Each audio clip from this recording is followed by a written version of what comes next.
Hello everybody, my name is Nodrs, and today I'm going to be teaching you guys how to improve your aim in the game of Rainbow Six Siege.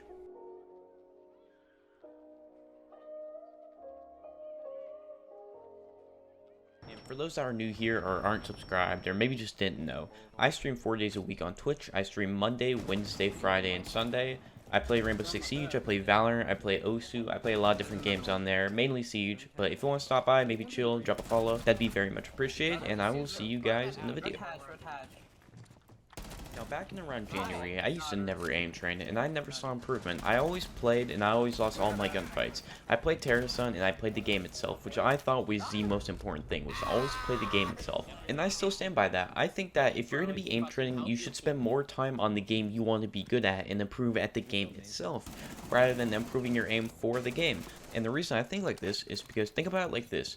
If you spend 1,000 hours on aim labs, and you go into Rainbow Six Siege for the first ever time, you have no idea what's going on, you have no idea how the weapons work, you have no idea how the maps work, you have no understanding of the game. But, that being said, I think there should be a balance. I usually spend around 1 to 2 hours a day playing Kovacs, warming up, improving, whatnot.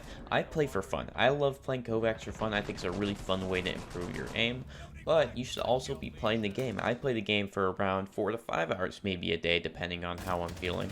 Sometimes even less, sometimes maybe I just don't play at all. It all depends on how I'm feeling. And if I compare this to back in the entire year of 2020, when I only played Rainbow Six for my aim, I know significantly more improvement in these past 6 months than I have my past 2 years on PC.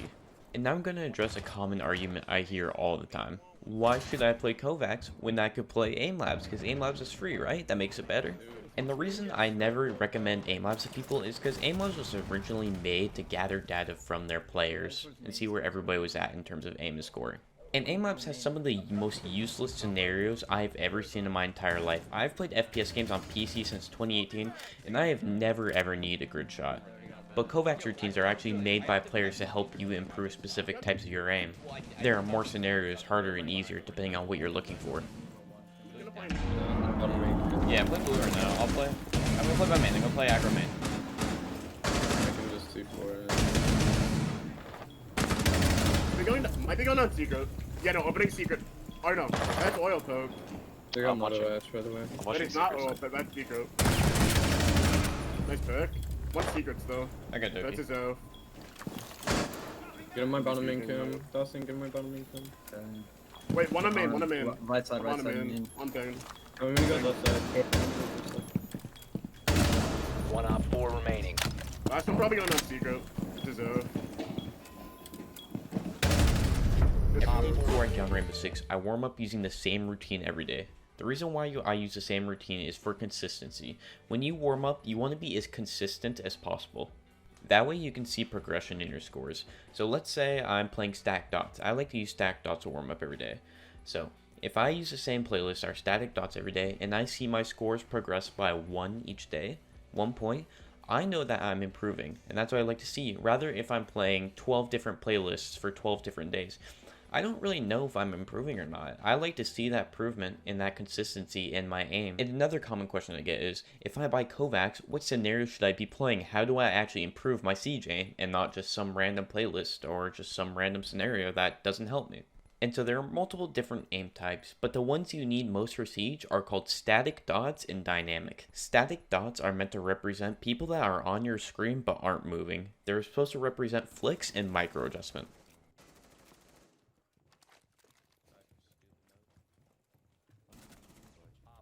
And dynamic is also really good for, let's say you're pushing an Ashe, right? You're pushing an Ashe and she's crouching, she's lean spamming, she's doing all these random moves. That's basically what dynamics does to help you for. It's supposed to help you hit those uncomfortable angles that you normally wouldn't be able to hit. And now for the last part of the video, my playlist. I play this before I hop on Siege every day, and if I want to improve, sometimes I'll grind some of these scenarios individually.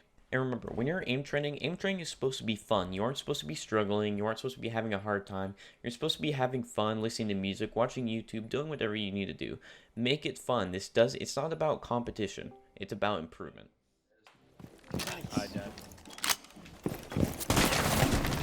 She shot it. Yeah, I'm watching yellow right now. One op 4 remaining. Wow. 4 I slammed that guy breach. Successful. Dude, this guy got.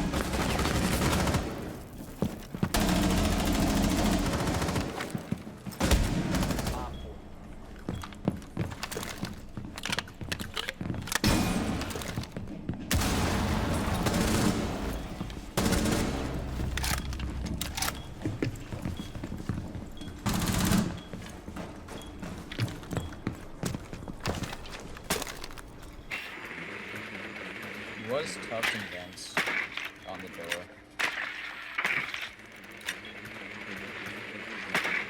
Wait, you saw him. He's in main, like on face down, prone. That's him. 4 last operator standing.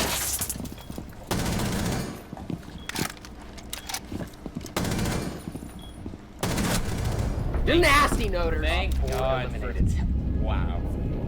Wow, thank you so much for telling me that.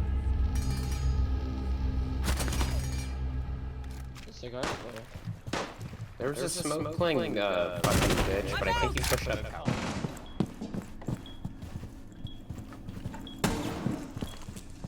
You have dropped the diffuser. The diffuser has been recovered. Gonna waddle on him.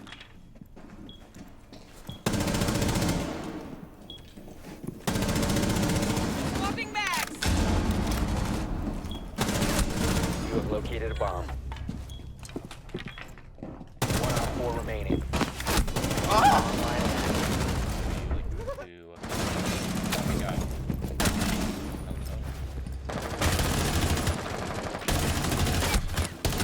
Changing mags.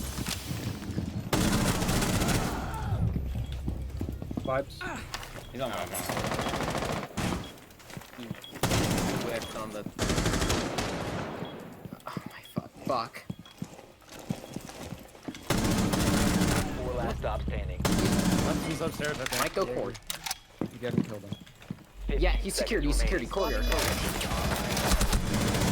Holy Running shit. kitchen hall, kitchen wall. Pushing kitchen hall? No. Courtyard then. Who's marble?